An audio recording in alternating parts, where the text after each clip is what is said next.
Okay, welcome back to the Are You Strong show. I have an awesome guest on the show today.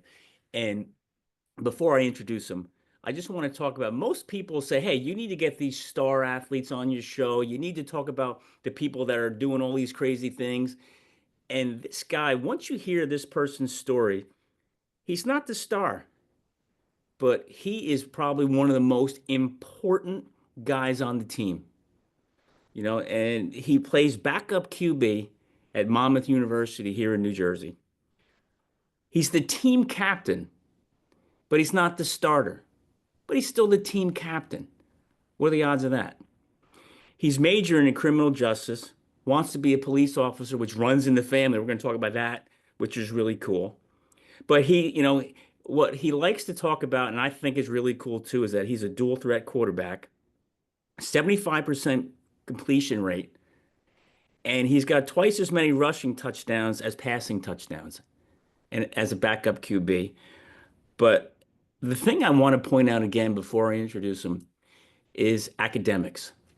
The stereotype is out there, college athletes, they're not that great in academics, but this guy's an academic honor roll multiple times.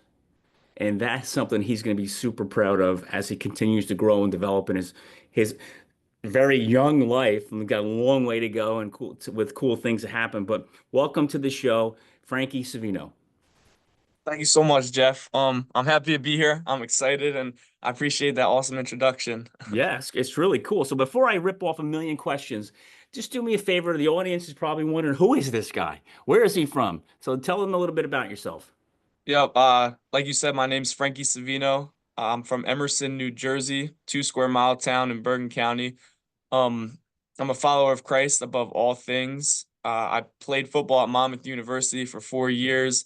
Like you said, I'm studying criminal justice. I plan on being a police officer. And yeah, I try to be a good friend, try to be a great brother and son. And yeah, that's a little bit about me. Well, that's awesome. And Frankie, before we get into you, for those who do not who can't see the video will be on YouTube, so you can tune in and check it out. But you got one of the best backgrounds I've seen in a long time, and it's about your family, and the major things they have done and are doing. And what's really cool is you got this thing hanging up there with a million medals on there from when you were little kids. But there's stuff on there that your dad has done and your brother's doing, and that you have these dreams of doing. Can you talk a little bit about the family tradition, career-wise? Yeah, I think that in terms of career, it's always been about serve and protect. And they've literally went into a career of serving and protecting.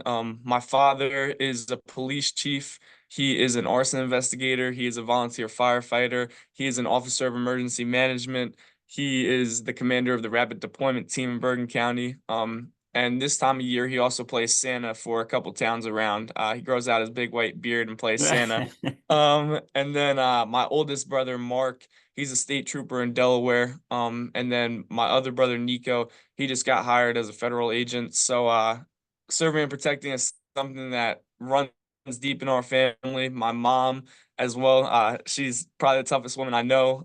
And she runs a foundation herself of just it's just all about charity and love in Yeah. my family. And I'm so grateful to be the youngest and to be able to see that throughout my whole entire life, what it means to be charitable, what it means to love. And that's why I'm choosing the path I am. And that's why I've chosen to do what I do in every area of my life. Frankie, that is so cool. And your mom, you know, I can't even imagine what that must be like for her to wake up every day and have all these police officers, firemen, in the house at all times and being prepared for that every day. Yeah. Yeah. You She know, prays a lot. I'm sure she does, Yeah. but thank you to you, what you're going to be doing, your brothers, your father, and you said your grandfather too, right? Yeah. Both my grandfathers, It's just firefighters. like Yep. it's incredible. I Thank you. mean, I could sit here and talk about that for the next 2 hours, and not Yeah. even the sports aren't even important. You know what I mean? Yeah. But that is so cool. All right, I got a million questions to ask you. Let's And, do it. and the first one, I ask all the guests on the show is playing at Monmouth. 30 years ago, Monmouth University football was okay. Wasn't like the greatest thing in the world, right? But today it's like, hey, you're playing at Monmouth. You know, Yeah. the program has grown tremendously. They've moved up into tremendous competition. They've become extremely competitive. So it's a really cool place to play. And it's not the easiest place to play either, right? You got to be pretty Yeah. darn good to play there. So, Yeah. but when did you realize, at what age did you realize, hey, you know what? I think I can hang at the Division I level playing football. I would say my sophomore year of college. I got there my freshman year, and it was a massive learning curve. Of six quarterbacks, I'd say I was fifth on the depth chart, and yeah, it was just a tough challenge for me. Thankfully, I found some great mentors: Tony Muskett, Will Jones, Oliver Jervis, Eddie Morales. All those guys had great success at Monmouth. Tony went to UVA, had success there. Oliver Jervis went to Colorado State, had success there. But I think that the mentors helped me keep my head, and allowed me to remain calm when I did have to deal with those challenges. And then over time, I was able to gain success, build myself physically, as well as mentally. And then over time, I realized, okay, this game's a lot slower than I'm making it. Just relax, breathe, and play. Cool. Well, you got a million medals hanging behind you, and they're probably for all kinds of different things. But what other sports did you play growing up? And when did you decide that you're going to say football is the right one? Uh, so I grew up wrestling, playing baseball, and playing football. I hurt my neck in the football season, I think, when I was in fourth grade. So I missed out on a wrestling season after that, and then never went back to wrestling. Then I picked up basketball. And then I played basketball, football, and baseball. And then once I got to high school, just played football and baseball. And then my senior year, picked up basketball again. So I played all three my senior year. Um, Baseball was kind of just like a relaxing game. I picked it up in the spring, played it with my friends, and it was a great time. Fortunately, I was on some pretty good teams. So my sophomore year, we won the state championship, and that was an awesome game. But like I said, been on great teams, so we had success with baseball. But football was really one thing that I just learned so much from football, and I the leadership aspect of football, I just wanted to keep on like digging into, pressing on, and ultimately I chose with that to take a little bit more serious than the others, and then take it into college. So when were you named captain? Of Monmouth, Yeah. they named us captains in August of this past season, so August of my senior year. I don't know. I mean, it's got to be super rare, Frankie, that a backup quarterback is named captain of a team. And I don't mean that Yeah. in any disrespect. I'm No, not saying yeah. that, so that is like amazing. So can you talk about what I always tell people is you don't have to be the quarterback, I mean the captain to be a leader. You don't have to be, a leader doesn't have to be the captain, right? So can you talk about that? And I want to drive this pretty hard today about the mental preparation of a backup QB on a Division I team who's the captain. Yeah. So I had a conversation with my dad my freshman year, because I feel like I just wasn't being an active member of the football team after my freshman fall, and I wanted to be um I want impact. I wanted to create some impact on the team. So he told me, he said, you could be the informal leader. I had no accolades. I had really no credentials, but I could still be the formal leader. So what did that mean? It meant, like you talked about earlier, making sure I was right in school, because how could I be trusted if I'm not eligible? And then it went on to the workouts. If I was busting my tail every single workout, then I was earning respect from everyone in the weight room, whether you were a freshman or a sixth year. If they saw that you were putting out in the weight room, they had respect for you. And then it went onto the field, where I had to learn the playbook and then be able to execute everything at a high level. Over time, I was able to do all three of those things, as well as building relationships in the locker room. And then my credentials started to qualify me a little bit more to be a quote unquote captain. But I think that an informal leader, a servant leader, is greater. Honestly, sometimes they have greater impact than the guy who has a C on their chest. I mean, as I'm looking down here, I'm writing. I'm taking notes of all these cool things you're saying, right? And you said something at the end, like, bust your tail in workouts, earn respect, execute at a high level. But the thing you said at the end there for a second is build relationships. Yeah, Now, Frankie, there's what, 105, 110 guys on the team, something like that. yeah, You can't have a relationship with everybody. It's impossible. You can't be buddy buddy with everybody. There's personality, there's cliques, there's whatever. But to become a captain and you have to build relationships with everybody. Can you hmm talk about how you did that, you know, as your years grew at Monmouth, your captain, now you said, hey, your dad's advice was awesome, an informal leader, but now you're the formal leader. Talk about that. yeah. I'd say that. So faith was the big driver in relationship for me. So how can I like my football team is my ministry. So how can I get somebody to turn to Christ and hopefully have an impact on their eternity? Well, you're going to win somebody to friendship before you're going to win them to faith. So getting to know everybody on the team from like I said from freshman to sixth year as well as it didn't matter if you were a walk-on because I was a walk-on or a highly touted scholarship player. Like you're just another person that I want to get to know.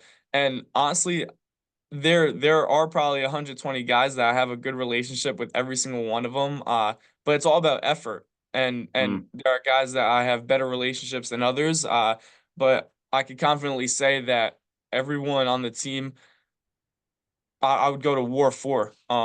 And that's because I've invested some effort and energy into getting to know them and knowing how their clock ticks and understanding who they are. So can you talk about, and some people might be saying, why are you asking these questions? But I want people to understand what the life is like of a backup QB who's the captain. It's not the Yeah. norm. Yeah. It's definitely not the norm. So what's it like with that first hello?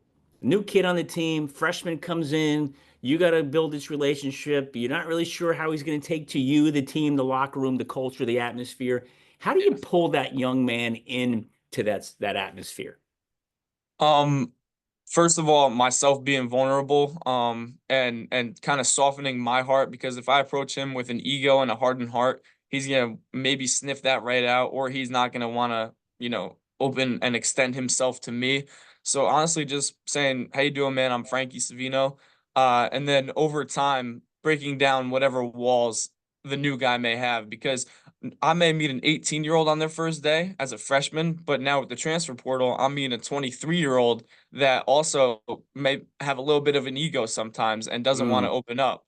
May see me as a competitor if he's a quarterback. And we've had transfer quarterbacks come in like these past 2 years, and I have great relationships with both of them, even though we're competing to get on the field. And I think that killing your ego is a massive thing. Ooh, how do you do that? Identity, knowing where your identity lies. I think that as a Christian, putting my identity in Christ instead of putting out my identity in a starting quarterback was massive, and that took me some time to learn. But calling myself a follower and a believer made me have to work a little extra harder to uh, love everybody, no matter if I'm competing with them or not. Mm. That's hard to do. Yeah, yeah, And if I go back in my years, a gazillion years ago, competition brings out the best in somebody yeah, and the worst, yeah, right? And sometimes when there's that adversary thing going on, you're competing for the same job. You don't look at that person you're competing with sometimes as your friend, as yeah, your teammate. Sometimes it's your enemy. And yeah, sometimes it creates this false sense of I don't like that guy. yeah. And if I don't like him, it'll make me work harder to beat him, hmm which is not the way to go about it. Yeah, yeah, So that is so cool, you yeah. know. I'd say in terms of that, like, shoot, I'm a massive competitor myself. So, but I never made the other guy the enemy.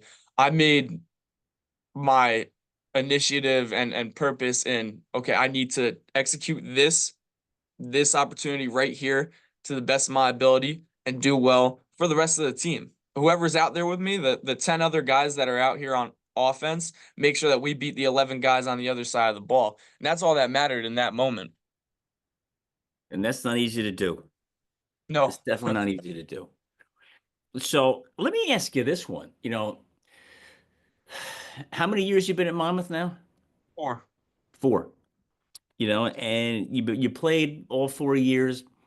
Summer camps, I know what those things are like. They are tough, right? yeah. Can you talk about that for a second? Because I want those who are listening and is you gotta I forget how many kids go to Monmouth, but what's it, 10, 12,000, 15,000, something like that? I think we're even smaller. We're probably like 7,500. 3,500. All right. So let's just say let's 7,500 kids. Well, there's only 110 or so on the team. So Hmm. the rest of them are either athletes in other sports, or they're just traditional students, and they see you walking around in your Monmouth football gear or something, and they don't understand they show up first day of camp of school, and maybe first week of September, last weekend of August. You guys already been there for the summer, busting Yes. butt, and they don't know what you've gone through for the last 3 4 weeks of preseason, getting ready for game one. Can Yeah. you talk about that experience, what it's like to be a college football player showing up 3 4 5 weeks prior to school starting, getting ready for the first game? Yeah.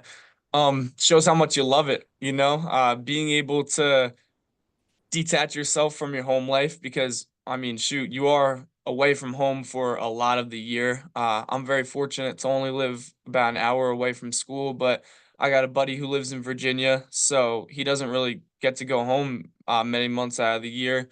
So you gotta detach from your home life. You don't have summers with your friends back home, so it's really when you pick a school, you're not just picking the football team, you're picking everything that comes with it because when you're injured, you don't have football to be able to, be your crutch anymore. It's where's the school located, and the guys on the team. Those are what you kind of have to depend on after that. So I'm very fortunate. I have great relationships on this team, not only with the players but with the coaching staff. So I really loved every moment that I was down at school. And I enjoyed everything about Monmouth, and the team and the coaches. And you're right by the beach. Yeah, Yeah. that doesn't hurt.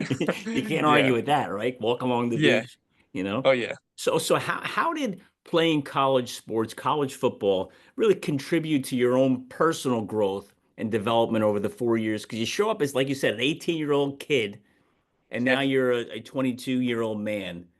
Talk Yeah. about that. Phew, definitely developed from a boy to a man. There's a funny photo on Twitter of like my evolution for roster photos. And I mean the kid that I came in as is unrecognizable now, as I look now. Well, So That's on the Monmouth University roster thing too. You can see yeah, all your the years. historical, Yeah. yeah, yeah. So it's crazy. Not only physically have I changed, through like the strength and conditioning staff with Coach Ream, Coach Gio, and all the coaching staff, but mentally, I mean, I was able to hone in on my leadership and mentorship like no other. And I've developed just the ability to handle problems and situations that come up with grace and with gratitude. So what do you think's the toughest part about being a leader? Consistency. Mm, And I think that's the most important part about being a leader. You can't show up and be inconsistent with your effort and energy and passion, and love, because if you're a leader, it means that you got to go whenever your number's called. One, whether it it's about happening or not, and you can't have the people that you're leading wonder what guy they're getting today. They can't mm. wonder on Monday if I'm gonna be tired from the weekend or if I'm gonna have juice. I have to be that same person every single day. Hmm. I bet you got that from your dad. Yeah, yeah, he shows up and he's able to just no matter how tired he may be, he's the same man every single day. Yeah. And same with my mom. And like I said, it comes easy to me now, but without me even knowing, I was developing it just by seeing them every single day. Yeah. That's so cool. So 4 years at Monmouth, what memory sticks out the most? Like, hey, wow, this was really cool. I'll say a personal one and a team one. The personal one was being awarded the scholarship recently in August for my senior year. That was just such a blessing. That was a culmination of a career that, you know, I was hanging on to the hope of it literally every single day, and putting in the work every single day. And then for Coach Callahan to do something that he's never done before, and award somebody a full scholarship publicly in front of everyone on the How'd team, that that go was down? such a That must have been so. Was it videotaped? I hope. yeah, it's on Instagram and Twitter, but oh my gosh, so cool. It was like a random Monday, 7:30 team meeting, and he in camp, and we just finished camp, and he's going on about the schedule, and then he's talking about the importance of energy and showing up every single day with the same passion. And then he just said, I want to recognize some guys that do it really well, told me to stand up, and then said I was on full scholarship. So Oof. that was just such a blessing. Yeah, I mean, chills ran through my body, and I just went up and gave him a massive hug. Yeah. But Were you expecting that or no? oh no, no. We we had talked about him helping me out with some money for that year, but not a full scholarship. He was gonna throw me around 50%, so help me out a little bit, which I was super grateful for. But when he awarded me the full scholarship, like no worries. He said, we're gonna take care of you. What a blessing that was. Oh my God, that must have been so emotional. Yeah, I called my my parents right after, and they were just so grateful. Because it was a struggle. It's been a struggle. Yeah. You know, you put in so much work. It's not And cheap going there either. That's an no, expensive it is school, not. man. And that has been that weighed on me for 3 years. Knowing that my parents had to work, like my mom picked up another job, just so that, you know, Ugh. we were able to pay for it. And they always said, "Don't worry about the money. We can always make money." And them not applying any pressure on me was like such a blessing in itself as well. But yeah, that was a great moment personally, and then as a team, I'd say one of our team prayers before Fordham this year. You could just feel the conviction and faith in the whole entire room as I prayed over the team before the game, and it was just such a chilling prayer that we prayed, and the belief that we had going into that game was amazing. That's got to be so cool. Your parent sounds like your parents are saints. No, they're great people. They definitely are. They raised a great family and they make it look so easy. You know what? Really good parents, Frankie, they do make it look easy. But I'm going to tell you this as a parent of three, it behind the scenes, man, Yeah, you do not know what's going on. I know. It's incredible. It's very, very difficult, Yeah. but they can't let you see that. Yeah. And good parents don't let you see that because one day you're going to be thrust into that, situation, God willing, right? Mhm. And you're going to say, well, how did my dad and mom handle this? Well, that's how I got to handle it. Yeah.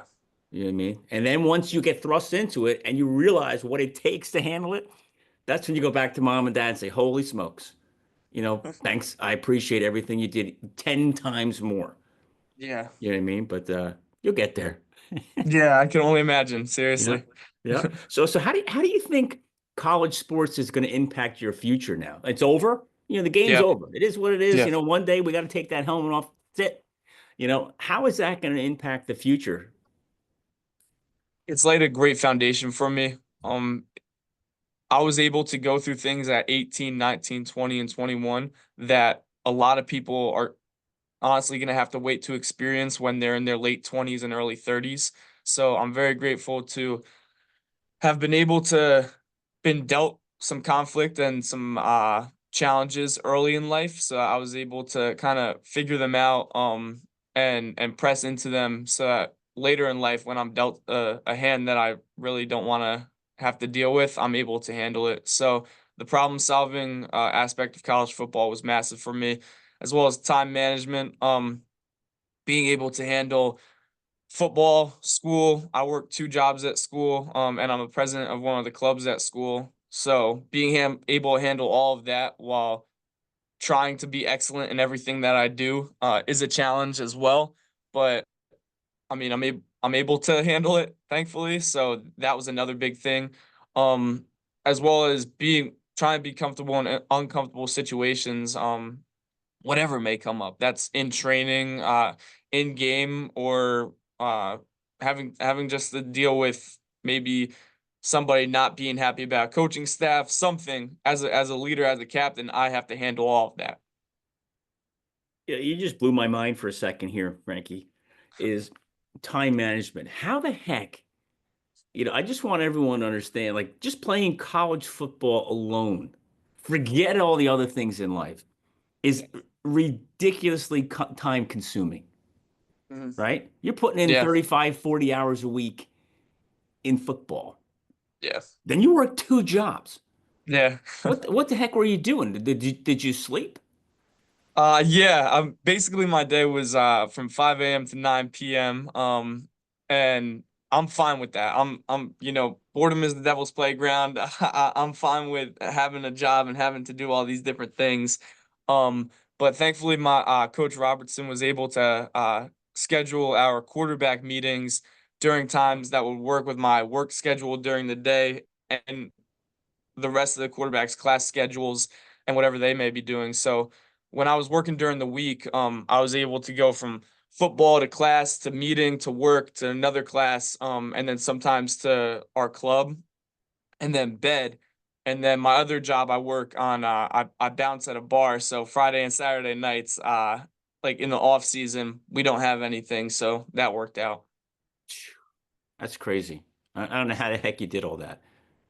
Yeah, no, it was fun. It's so much fun. I'm not gonna lie. I love every minute of it. And like I said, I can't be bored and being like that's my human interaction. I love human interaction and being able to have all these different types of people that I can interact with, whether it's a football guy to an equipment staff to bouncers that are living their own lives as construction workers. I just love, talking to people. Yeah.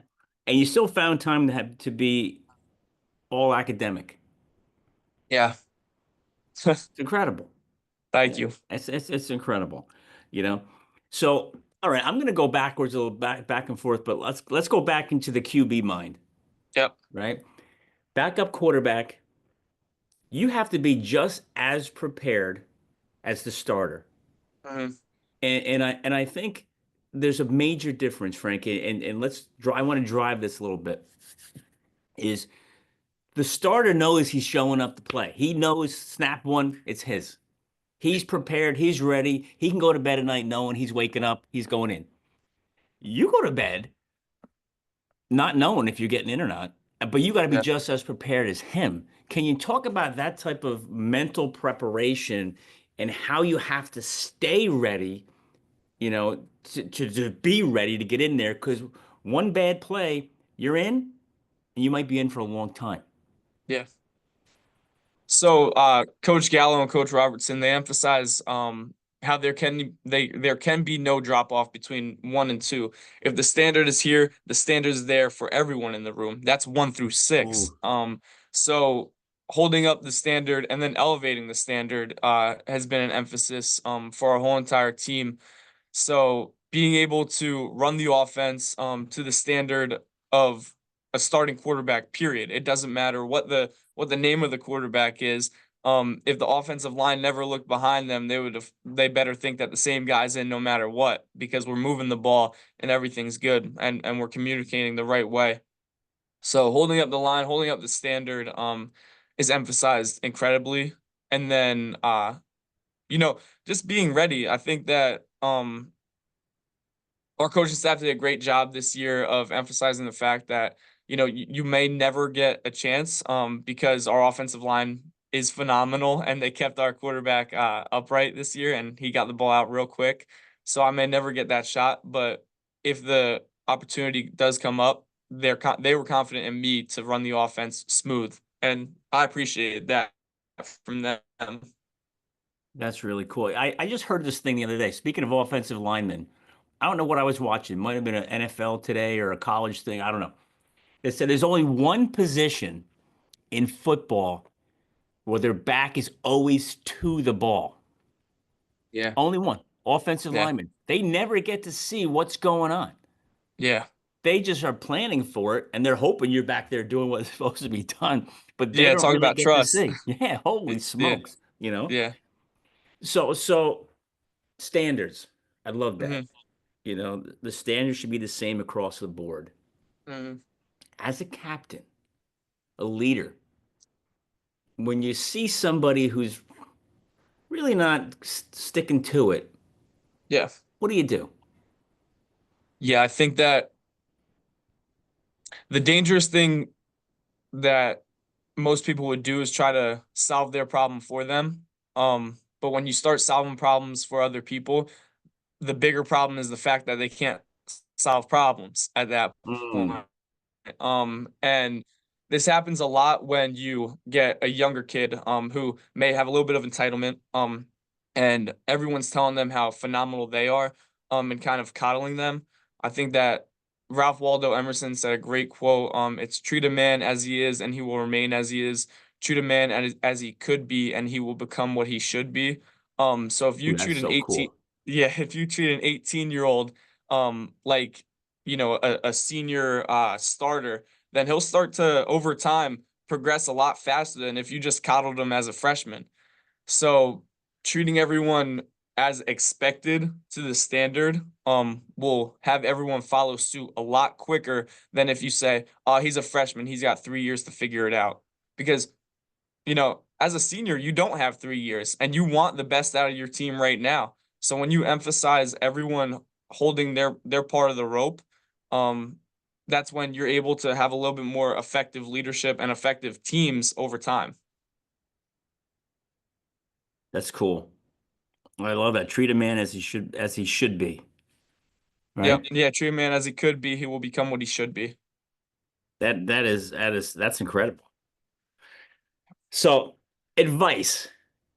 18-year-old kids are getting really hammered right now coming out of high school because the transfer portal is putting so like you really got to be good to get a deal in school now because the coaches, hey, I can get a kid who's 2 3 years, maybe a grad senior coming in with all kinds of experience.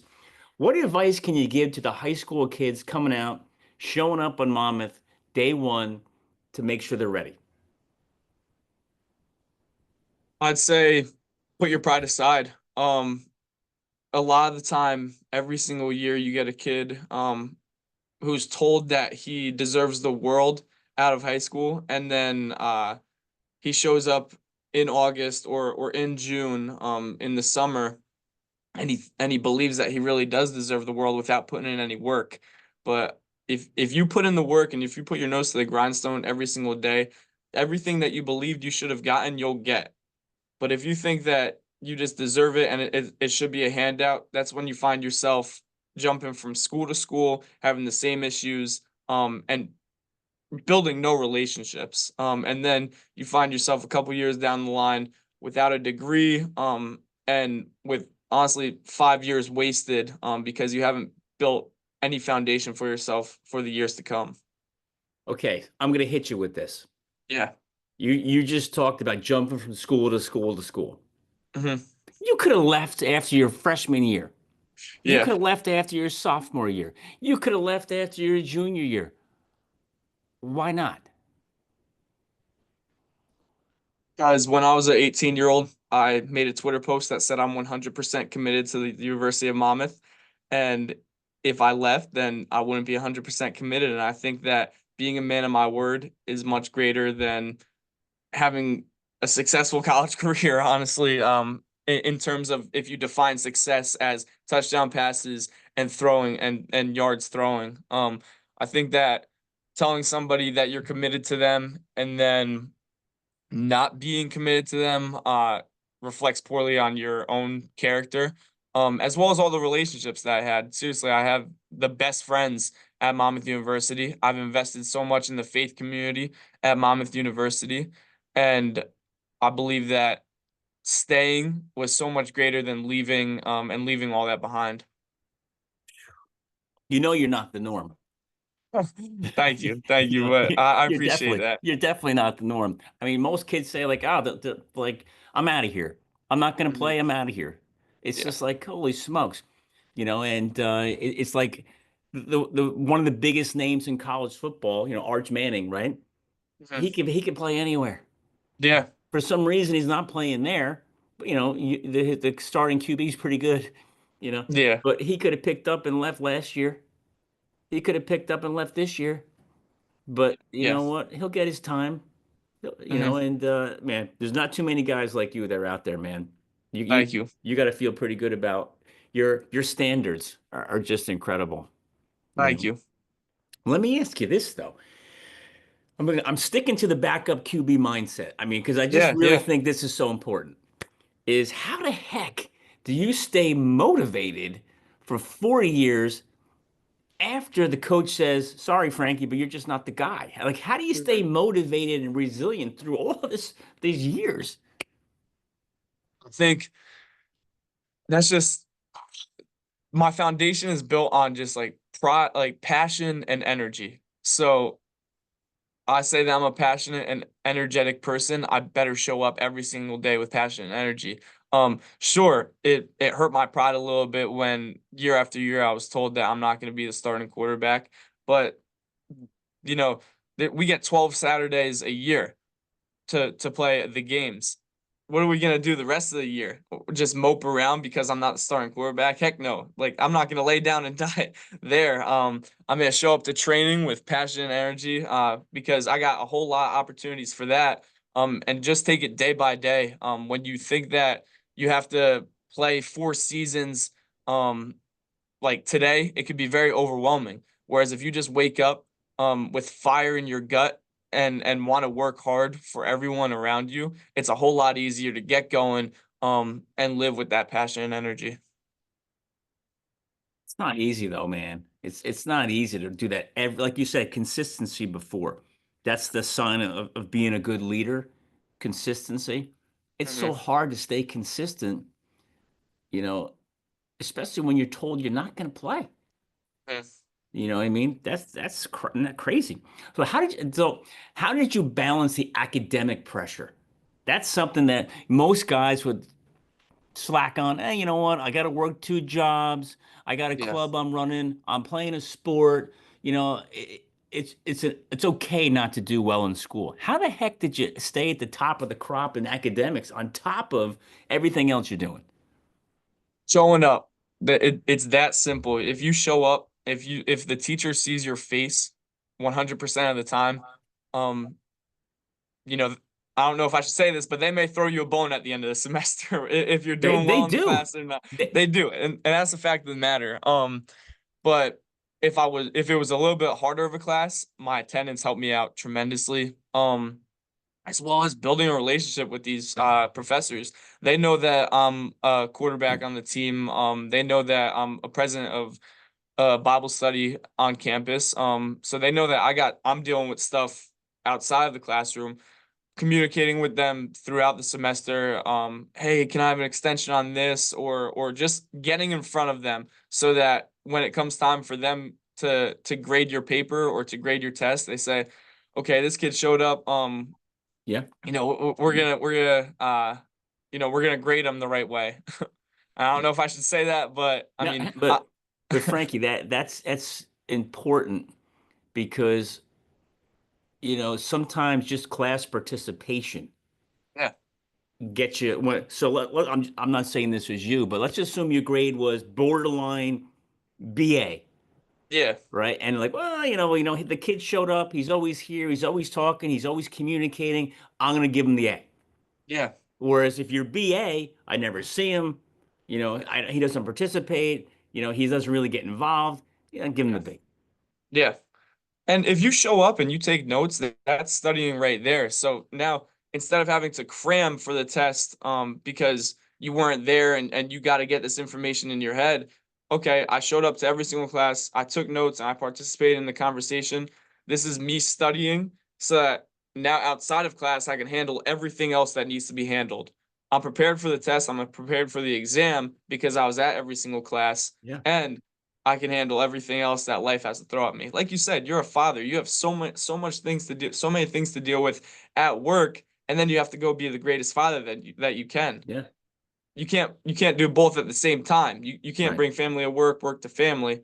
So being able to compartmentalize everything is important. It's hard, Yeah. right? So how about this one? This one's going to throw you for a loop. Is you and you brought it up, so but we're gonna drive it a little bit.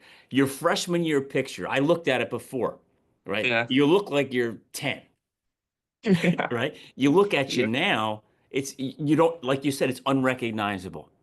Yeah. So we talked about academics, we talked about work, we talked about Bible study, we talked about practice, games, but the rest of the world forgets you still got to stay in peak physical.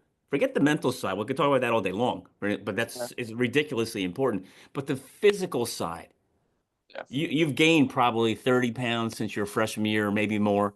You know, you've Yeah. grown a little bit, but Yeah. how do you maintain that physical, conditioning day in and day out? And because man, that is difficult to do without just like burning out. Yeah. I'd say that my inner circle was a big part of that. Two of my best friends are linebackers. I'm really tight with a lot of the offensive linemen. So I train with the linebackers, I eat with the offensive linemen. And, I wish I were a little bit faster. So I should have hung out with the wide receivers and DBs a little bit more. But I think that, you're a product of who you hang out with. So Hmm. if I wanted to get stronger, I was going to lift with the linebackers. If I wanted to gain weight, I'm going to eat with the offensive linemen. Um, so I think my inner circle helped me in the guidance of that. And then naturally, I love training. I love it so much. I love the idea of being ready, physically for anything that life throws at you and demands of you. And I'm excited to be able to portray my physicality in law enforcement in terms of if I need to kind of handle a situation that requires me to be physical, I know and I have the confidence that I can handle it while maintaining safety for everyone. So yeah, that's kind of a little bit about that. So how much weight have you gained in your 4 years at college? I think I went in at one like 85, 88, and right now I'm like 210, like 212. Yeah. So whatever that math is, I That's gained pretty a lot. good. Now, have you grown in height wise, or are you still the same? Probably the same. What are you like 6'2"? No, probably around 6 foot, six Six one. foot? All right. Yeah. Well, you jacked up pretty good, Yeah. Yeah. you know, Thanks to our strength and conditioning staff as well. and the food you've been eating. Yeah. Yeah. I mean, it also helps that whenever I'm home, my mom makes sure that I gain 5 pounds every time I'm home. So it's Uh, perfect. so okay, you mentioned your mom. Let's talk about support. Mhm. Talk about, in your world, and a college athlete, man, there's so many different people. But let's start, if you don't mind. I'm going to put you on the spot because you mentioned it before. Your family, the history of your family is just crazy, crazy, Mhm. incredible. Serving, giving. You know, and they're all giving their lives. Yeah. You know what I mean? I mean, listen, my father was a cop. They don't make a lot of money, Hmm. right? But they give a lot. Yeah. They give their life. They put their lives on the line. you know and you go to the corporate guys out there, they're making ridiculous money and they just go home and they complain about some computer stuff. You know what I Yeah. mean? Your dad, your grandparents, your brothers, it's crazy what they Yeah. give, right? Let's talk about mom dad support growing up. It sounds like it's like the perfect storm in a positive way. Yeah. Can you drive that a little bit, that your relationship with mom, dad, and your brothers, and how that all comes together? Yeah. I think that a lot of people live in a trap that of never enough. They wake up, they never had enough sleep. They look at their paycheck at the end of the month, it's never enough money. They look at the time spent with friends, it's never enough time. But really my whole family emphasizes like this is the time that we're given. We're going to make the most of it. And at the end of it, we're all grateful for everything that we have given. And that's what it is. It's just giving so much. Like my parents never ask for anything from their sons. And that like not having that pressure of having to give them anything, I don't even understand it until I kind of think about it. I'm just like they never ask for a single thing. It's Christmas time and they're telling me my presence is their presents. And I'm just like, well, I would love a list or something, but um just the fact that they're so selfless, and Yeah, they put everyone else before them, it's just so admirable. And that's my whole family. And being the that is youngest so one, cool. I'm so fortunate to be able to see how they all live their lives so that I could try to emulate them to the slightest bit, and I'll be all right. That is awesome. It's so funny you say that about Christmas gifts. My kids are always like, Dad, what do you want? When they were growing up, like now they're 28, 26, and 24. Yeah. But when they were growing up, I would say, listen, I just want good grades, Yeah. stay out of trouble, Yeah. and your time. Yeah. That's it. That's all. I just want your time. And Yeah. like, Dad, you got to think something up. I'm like, that's it. If you give me Yeah. those three things, I'm happy as ever. Well, now, they're not in trouble anymore. School's Yeah. done. So it's just give me your time. I just want your time. Yeah. Yeah. And Which and is they're so just cool. like, how do I put that under a Christmas tree? But you know what? You know where you put it, Frankie? You put it in Hmm. a card. Yeah. Yeah. Oh, that's nice right there. That's it. You put it in a card, and it's funny we're talking about this stuff, but I've been giving my kids since they're born any holiday, birthday, whatever. I'm a card guy. I spend hours in the store looking for the right card for the right fit, says the right stuff. Then I go home and I write a book in it. Like I write all over the card and all kinds of stuff. And I love and it. to, and to me, and now my kids start doing that to me, which is really cool. And that's the best gift I could ever get. I love it, man. That's Which is great. so cool. But what about other support? What other who else is out there that have been surrounding you to help you become who you are today? Oh my gosh, I have so much extended family that text me, call me weekly, making sure that I'm all good. Uh, in my club for the Bible study on campus, we have over 140 club members.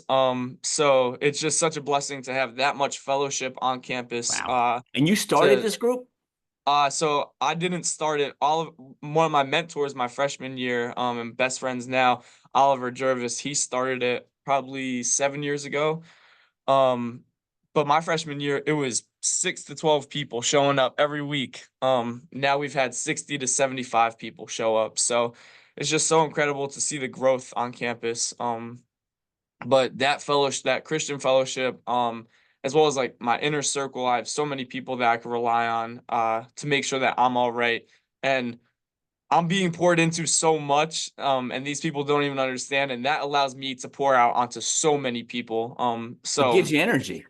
oh yeah, it Yeah. fires me up when somebody even says good morning to me because for some reason, a lot of people in college aren't morning people, and I always make the joke like we have classes and we have football in the morning. If your whole life is in the morning, how are you not a morning person? Yeah. And my dad gave me a great gut check years ago. He said I was tired one morning, and he said, "How could you be tired? You just slept all night." Yeah. And I was just like, "You're exactly right, man. Like I gotta get this sand out of my eyes, and I gotta go." You know what the challenge there, Frankie? Your dad is so right. But not you, but most young guys or girls, they haven't really slept all night. They're sitting there doing this on their phones or watching Yeah, TV. They're on their yeah, computers. It's 2, 3 in the morning, and their yeah, their whole circadian rhythm is messed up. And yeah, now they got to get up at 6 o'clock in the morning, and they're exhausted. yeah, But your yeah. dad's right though. Hey, if you went to bed at 10 and you're waking up Mhm. at 5, what are you tired from? Yeah.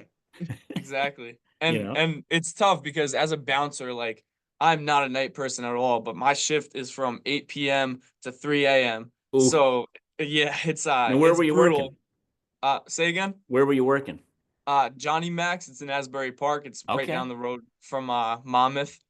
But yeah, I'm not a night person, but I figure it out. Was there a lot of action in that place? There's a good amount, yeah. Right over the other side of the railroad, it's a kind of a not nice area, so we got some Okay. overflow of that. So it's a good time. I started working there with a couple of offensive linemen. Now it's kind of just me and then some other guys in and out, but it's not for everyone. Definitely not Yep. for everyone. Cool. Okay, now I'm going to hit you with some mind-blowing questions. You ready? Let's do it. So you're wearing a lot of hats, right? Which is really cool. But the main hat you had on for a long time has been an athlete. Mm, Well, that hat has been taken off for the last time, yeah. right? Which affects our identity sometimes, right? And what I coined this phrase, I don't know if I say this every single show. I don't know if I invented this or I heard it somewhere and stole it. Mm, But, I say athletes die twice. They die when their sports, when somebody, because somebody tells you you can't play anymore. They yeah. either, and that's it. And they die, but they have to live with it. But then they go through life and regular life and then they die in real life. But so talk about your identity shift now. And I know it's only been a couple of weeks. It's not like it's been, 6 years. Yeah. But how are you handling that identity shift? College QB, it's over. Yeah. It's history. Now you have a new purpose, new future, new drive. Let's talk about that. Yeah, I love that quote. And I heard a very similar quote. It says, "Every man dies twice. Once when he takes his final breath, and once when his name is mentioned for the last time." And that second part is what really drives me to live each day. How can I have my name live for as long as possible, so my memory can live for as long as possible. So that's kind of driving me in terms of affecting people's lives every single day, like just attacking every single day with intent, trying to get to know people, trying to make an impact on people's lives. In terms of identity, it was a tough transition, that I probably figured out my junior year, after being told, for the 3rd time that I wasn't going to be the starting quarterback, and I was like, "Shoot, like, this is just year after year of frustration and just being not told that I'm the guy," and it was tough. But me and one of my best friends, Tony Muskett, who was the quarterback at University of Virginia these past 2 years, we worked very hard on putting up our identity in Christ, because, I believe it was Trevor Moawad who said, if you are who you say you are, what are you when you're not?" And basically what that means is, if I say I'm a football player or if I say I'm a starting quarterback, like I have been all my life, what happens when I'm told I'm the second string? What happens when I break my leg and I'm not able to be the starting quarterback? Then who am I? But if I say that I'm a follower of Christ, there is no injury that could take me out of that. So placing my identity in that was the biggest thing. And honestly, that's what made ending my career a little bit easier. That'll never end, Yeah, yeah, right? ever. That's eternity. Yeah. And you say, well, you said before, how do you have your name live on as long as possible? Well, I heard a crazy scenario. I don't know. Supposedly, if you think about once the next three generations pass on, Yeah. no one will ever know who you are, Yeah. Wow. right? Think about that. Yeah. The next three yours, your kids, and your grandkids. Once those generations are gone, the fourth level down, they're not going to know who you are Yes. unless you make an impact somewhere and you leave something behind. Yep. You know what I mean? And it sounds like, Frankie, that you're really going to leave something cool behind. And it might be in multiple different areas too. Yeah. Yeah. So like your name's not going to be on the Hall of Fame in Monmouth football. Who Yeah. cares? Who cares? Yeah. You know what I Yeah. mean? Like who sees that anyway? Yeah. You know what I mean? But you're going to leave your name, your reputation, your standard behind in multiple different places. And what's really cool, like those plaques behind you, those suckers are old, Yeah. but they're going to keep getting passed down. Yep. And you know what I mean? And Yeah. it's gonna that those names are gonna keep living if you keep performing the way you're performing. That's pretty crazy. Yeah, John Maxwell talks about it in the 21 irrefutable laws of leadership. Yep. He talks about the law of legacy, and every single day have intent in leaving your legacy. Um, and when intentionality is just the biggest thing in life. If you wake up with no intent and with no goal, then it says in scripture that oh my gosh, it's it's like vision, people without vision perish, basically. So when you have no vision, then you don't know where the heck you're gonna go, and it's just not gonna be end up good for you. When you have no vision, you're just dreaming, Yeah, yeah. you know. And you're a John Maxwell fan? Yes, That's massive. great. Me too. Yeah. You know, have you read the Five Laws of Leadership? No. You got to get it. Okay. Got to get it. And anytime I recommend the book, Frankie, I always give a money back guarantee. You read the Okay. book, you don't think it impacted you, I will Yeah. buy it off you. I'll pay for shipping. I'll come pick it up. Yeah, yeah. You know, All right, good to know. yeah, Five laws of leadership. five levels of leadership. How Okay. about John Gordon? You know who John Gordon is? I do, yeah. I was actually just listening to a podcast with John Gordon and who's the guy that made up the coffee bean? Um I know who you're talking about, but there's a yeah, book, the book, The Coffee Bean, they wrote together. He they was in wrote jail. together. That guy was in Yeah, jail, you yep, know. But I've yeah. read every one of John's books, Wow. and I don't know him personally, but I know him. You know, I Hmm. send him a happy birthday text once a year. He was a speaker at one Yeah. of our conferences, so I got a chance to meet him, which was really Wow. great. But Yeah.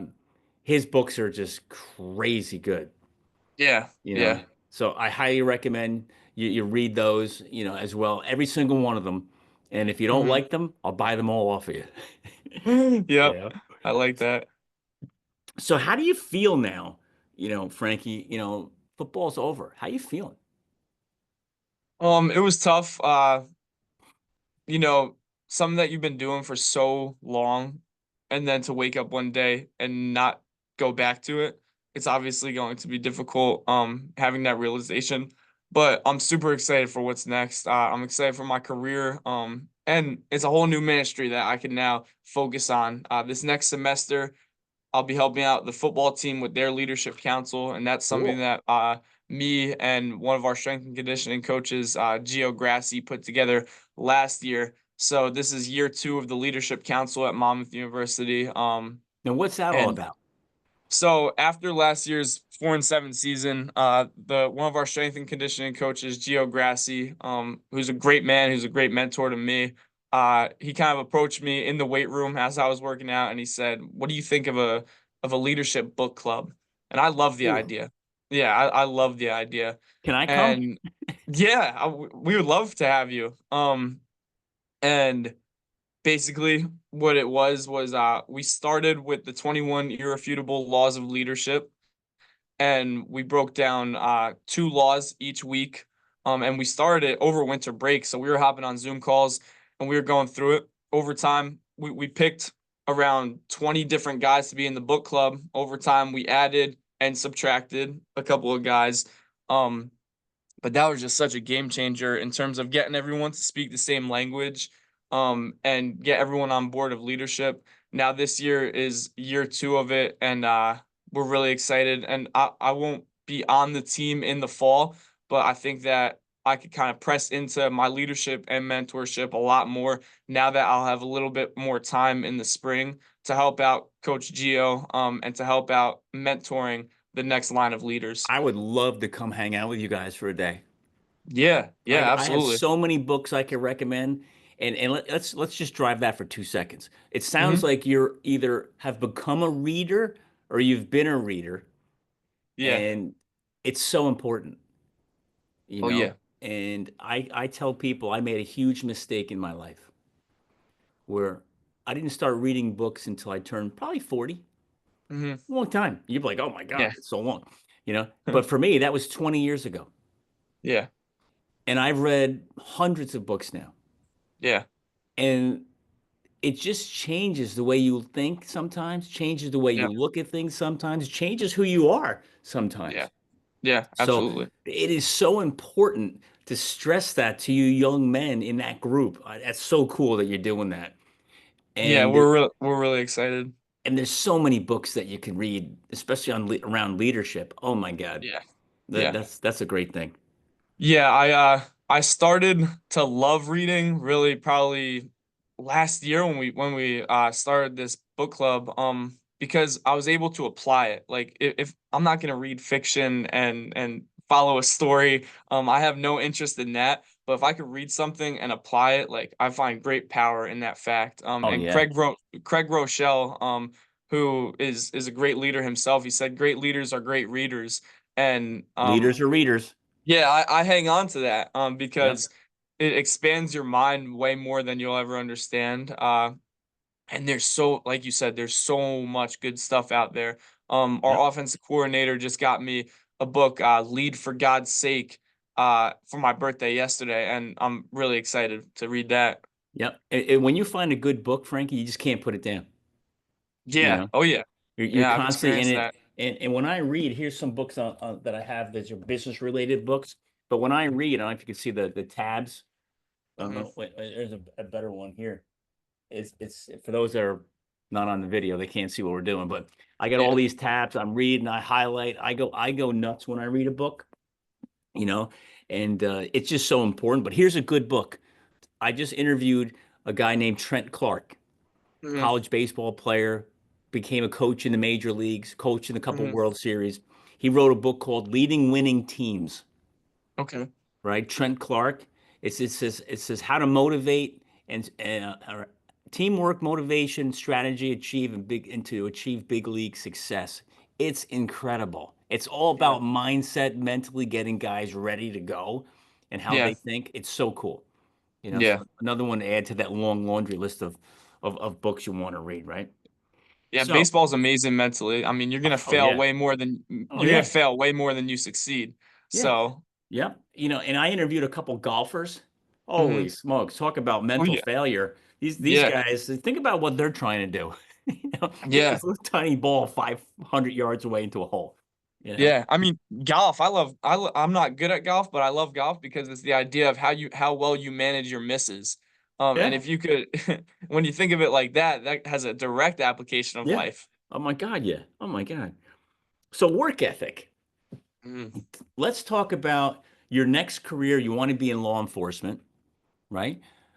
Man, you know, great work ethic for that, right? Yeah. So let's talk about how playing college sports has really given you the work or helped give you the work ethic or maybe improved the work ethic you already have and how that's going to carry forward into the next phase of your life. Yeah, holding up the line. We've talked about my family and their history in law enforcement, and they're all extremely successful. So I have the same last name as them. So I feel like there's an obligation to hold up the line, and keep that legacy going in terms of the Savino last name. What college football has taught me is the fact that if you don't bust your tail every single day, there's someone else that is. And when you meet that other person, you don't want to be on the receiving end of the physicality. And our offensive line coach always talks about being the hammer and not the nail. Mm. So if you train your body and if you train your mind to be the enforcer, and not kind of be the predator and not the prey, you're gonna be better off for it. Be the hammer and not the nail. Can you talk about that a little bit more? Because some people are like, what's he talking about? Like, why when you want to be the nail going into this? Talk about being the Yeah. hammer. Yeah, because as the hammer, I feel like there's just so much more control. You control the pace of everything, honestly. The nail kind of just stands there, as you know, figure of speech, kind of just stands there waiting on the action of the hammer. And basically, when you're wielding the hammer, you have the power of how hard you hit. You have the power of the direction of where the nail's gonna go. So, control, just being in control, and knowing when you could speed up, when you could slow down is super important. Well, you just said be in control. Hmm. Control the controllables. You've heard that a million times, right? Yeah. But you know what's funny is for those that seem to be going down the wrong path of whatever, they always seem to say, "Well, I don't control that." It's their fault. They point fingers. Can you talk about what it's like to be in control, but how hard it is just to stay in control all the time? Yeah. Well, I'll hit first on anxiety. And I was told by a great mentor of mine, that worry is a down payment on a problem that will probably never happen. Mm, And when he told me that, I was like, shoot, why the heck would I waste any time worrying then? So that kind of handles the anxiety part of it. In terms of being in control, I think that you have so much power when you just are able to handle everything that is thrown at you. Now, training for the things that may come up is an important thing. Somebody said that you want to be Bruce Wayne until you have to be Batman.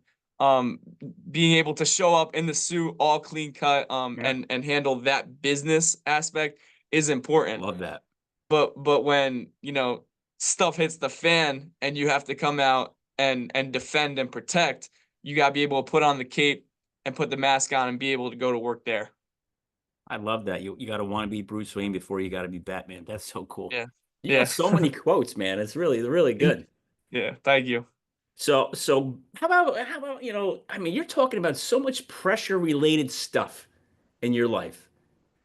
You know, ever burn out anywhere? Hey, I can't do this anymore. I'm kind of done. I'm fried.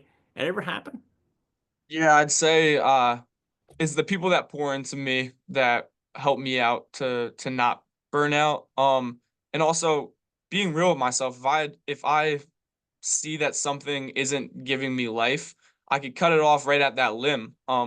Life is too short to put too much focus on something that isn't giving me life or is honestly useless. So, I mean, in terms of like being a college kid, I stopped drinking alcohol. I'm about to be a year sober of alcohol because it Well, didn't give me any more life. And honestly, it brought me into situations that I had no business being in. So I just cut that off. And um December 17th, so in 3 more days, I'll be a whole year sober of alcohol. And I don't plan on changing that. I honestly love the life that without alcohol. So I mean can that we was can we just talk an about that? example. Can we Yeah. talk about that for a second? I mean, I give you so much credit for the courage to say that. You know, was that because of a path you were going down that wasn't going the right way, or just, hey, you know what? It's not really a problem, but it's not helping me either, so I'm just going to cut it out. I'd say hypocrisy was the big reason why I cut it out. I can't stand in front of a group of people that trust me and believe in me as a follower of Christ and as a Christian leader, and in the middle of the week on a Wednesday night, and then Friday and Saturday night not portray or not be that follower slash leader that I'm saying I'm being. So the hypocrisy, I just believe that it was my time to say I don't want to do this anymore, and it didn't help me at all. I mean, Yeah. it didn't help my training, it didn't help my relationships. So why do it anymore? Well, tell you, you're mature way beyond your years. Thank you. I'm sure you heard that a million times too. You I know, appreciate it. so it's so funny. Whenever I've been talking to so many older guys, right, Hmm. that out of college 10, 15, 20, 30 years. And the one question I asked them, and I'm going to ask you, but it's just so hard to look back. But looking back, Hmm. not that it was that far ago, like it's not like you're 50. Is there anything you would have done differently or changed?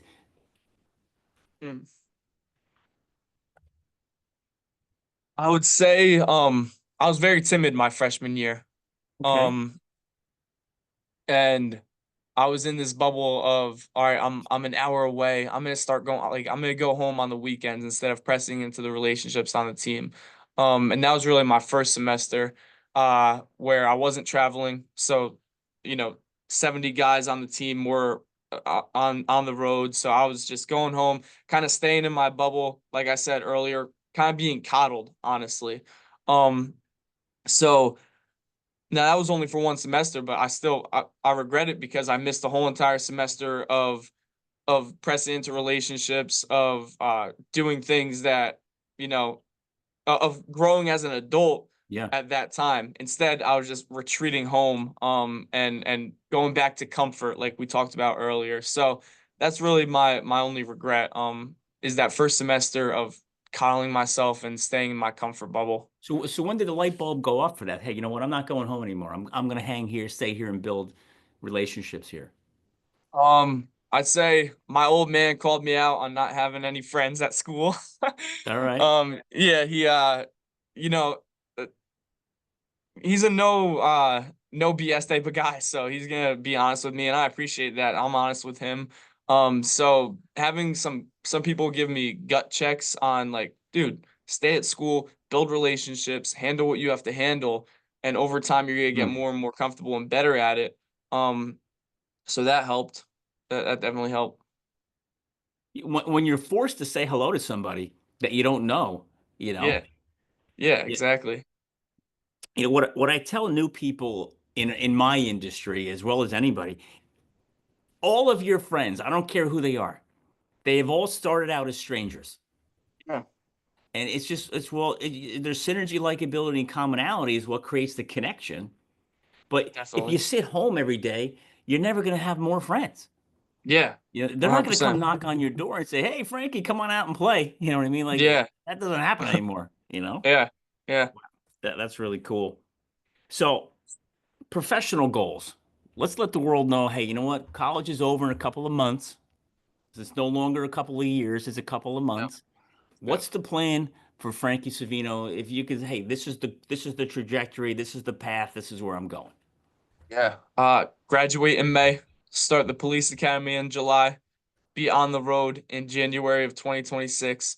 That's the goal for the next year. My 5-year goal after that would be hopefully make sergeant within the next 5 years. That would be the next step from regular police officer. And then buy a house within the next 5 years. And then the next 10 years, start a gym with my older brother. And uh, own a gym as a quote unquote side hustle, even though when you own something, it's not much of a side hustle, but own a gym because that's something that me and him are extremely passionate about, where people can train, and that's just a whole another, like I talked about earlier, ministry of people that we could engage with and talk to. And like you said, always trying to build that legacy when those people are old, and gone from the gym, they can always remember, hey, you guys remember when we trained at the Savino's gym when we were younger? We were freaking beasts out there. Yeah, So just always building that legacy. So that's that's kind cool. of the 10-year goal right now. All right. And you're right. You're the something you're gonna own, the gym, your actual full-time job becomes a side hustle. Yeah, right. You know, and the gym becomes the full-time. You'll spend more hours because you'll go to work for 8 hours, then you go Yeah. over there for the next 10, you Yeah. know, with, Yeah. which is really cool. And again, I think that that was an idea that was molded by my parents. My parents owned a gym in the 90s. So the timing would be right for them, when we start that gym, for them to run that gym while me and my brother are at work. So it's kind of a full circle thing. They're super passionate about, the training themselves. So They're still in good shape. yeah, yeah, oh my gosh, they're doing everything to reverse their aging. My father cold tubs every single day. We Does got a he? sauna. Yeah, we All got like right. a little sauna steam room at the house. So it's a great routine that they have. How cold is the tub? Oh shoot. I mean, today he said he was break because he wakes up at like 5:30. So he'll start breaking the ice at around like 6 o'clock. And it was cold today, he said. Do you get in there or no? Shoot, cold water breaks me, unfortunately. Yeah, I don't mess with that. How long is he sitting there for? From 3 to 6 minutes, usually when it's real cold. But I mean, yeah, he's a beast. Is he like shivering when he gets out? Yeah, he says he has a constant chill throughout the whole entire day. Oh my God. So you just talked about your goals, right? Which are really cool. What there's nobody telling you what to do anymore, Mhm, right? As a college mhm. athlete, hey, your whole world is typed out, mapped out, told what to do. How are you going to stay structured and motivated to accomplish all the stuff you want to do when there's nobody telling you what to do anymore? Yeah, and I mean, you hit it right there, just being regimented. I loved the fact that I really didn't have to think for these past 4 years because I knew when I needed to be where and what I had to do when I was there. So now the challenge is planning every single day for my week, and also filling my week with things to do so that I can be regimented and I could honestly act like I'm on a football type schedule without playing football anymore. You know how hard that is to do? Very, very difficult.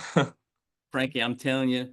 But you got such a, it sounds like your parents, your brothers, everybody's just structured and Mm, regimented. They're going to help you stay on track. And because if they yeah, see you going off track, they're like, hey, let's go.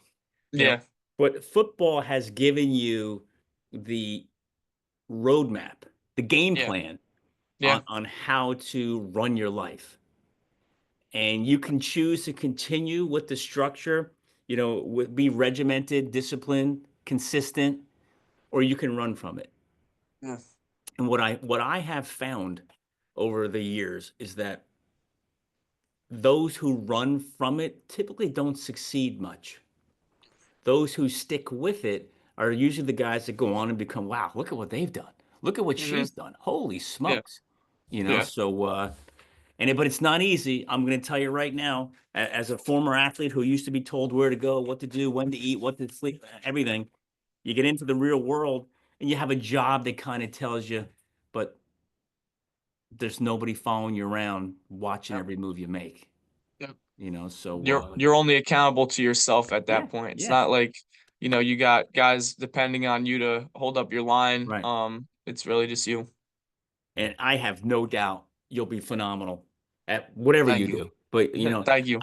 you're gonna be a captain real quick. Thank you. You'll Yes, be a sir. sergeant after 3 years, not five. You That'd be know. awesome. So Frankie, we talked about a ton of stuff here, man. We're going on an hour and a half chatting, Hmm. and you're in such a short time, the things you've accomplished and done, who you've become as a man, um, is incredible. And again, the story what you talked about in the beginning is the life of a backup quarterback. The world doesn't know what goes on, the pressure, the things you're doing, and everything you've done on top of that. It's incredible, totally incredible. Thank you. You know, Thank you. um, you know what's cool? What I'm loving it every time I give you a compliment. You know what's really cool? You just say thank you, which is great. Because and you know what's a lot of people say something. I just got lucky. I was. You didn't get lucky with nothing. Sir, yeah. Your hard work, your dedication, your focus has given you what you got. Yeah, I mean, we talked about it's my support staff that has helped me along the way, my faith definitely. Yeah, Um, but I think that, if you just press in every single day, there's just such great power. We talked about in class, just show up and do what you gotta do. And in a day of instant gratification, that's not what's going to happen. yeah, Everyone wants it right now. That's college football is, can I get on the field right now? yeah. Right. And it's a sad state.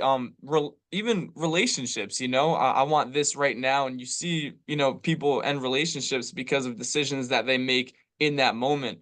And that's the trap of instant gratification. But when you just put in the work day after day, the long-term glory is so much greater. Yeah.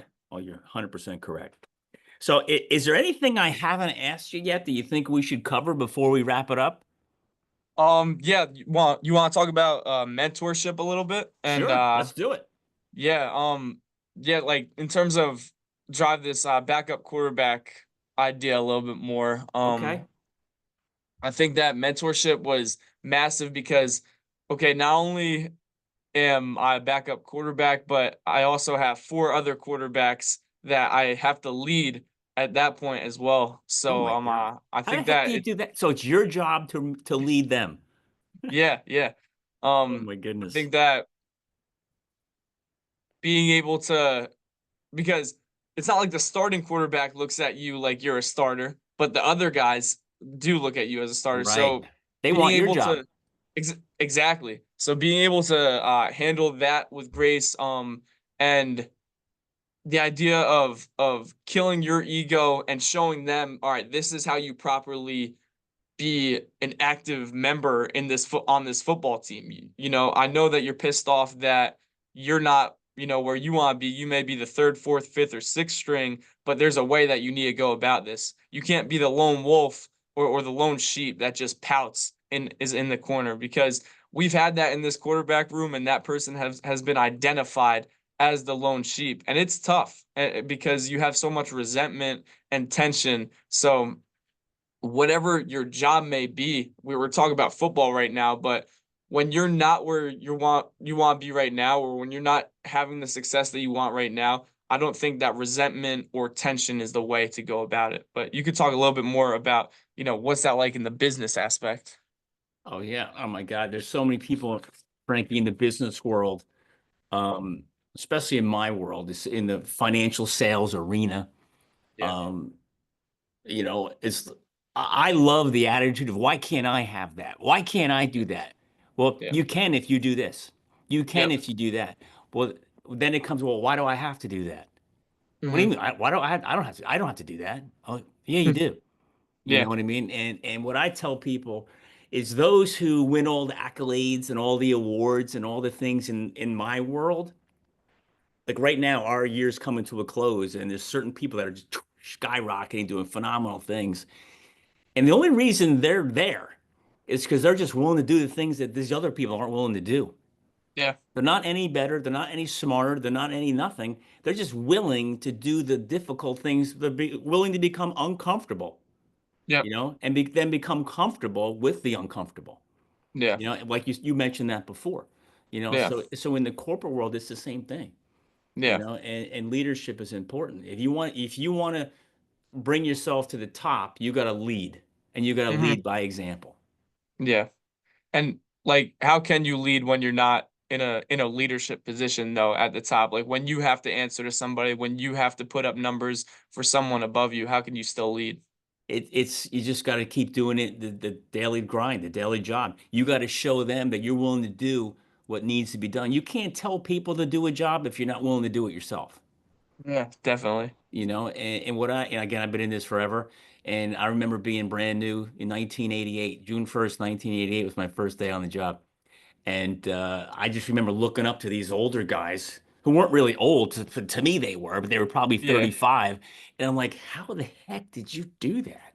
Yeah. Like, I want to hang out with you. Like you said Hmm. before, hang out with the people you want to be with, be like, right?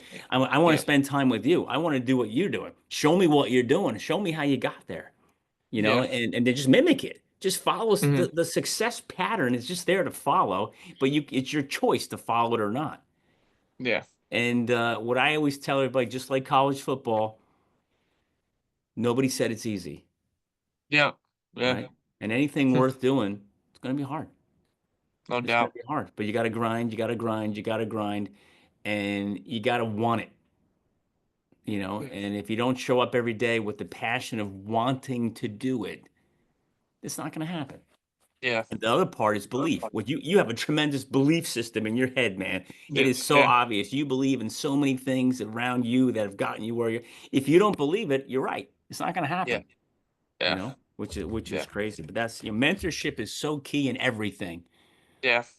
And it sounds like you've been surrounded by them. Oh yeah. Yeah, I think that the biggest thing in terms of a team, like you get a new guy who doesn't really know the culture.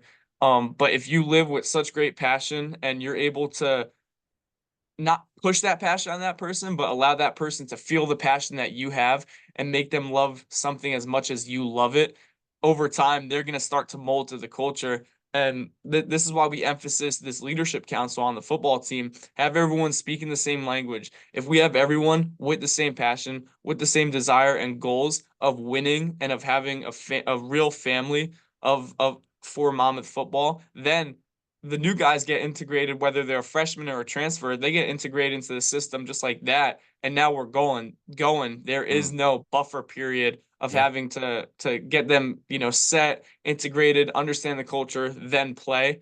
it's so much quicker, and then it's so much more effective. Then success happens a lot Yeah. faster.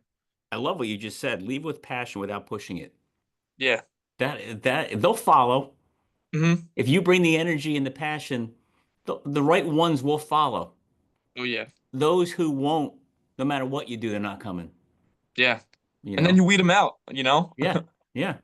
But listen, Frankie, I can see man, this has been a great hour and a half talking to you. I Yeah. can see why you're the captain of the team.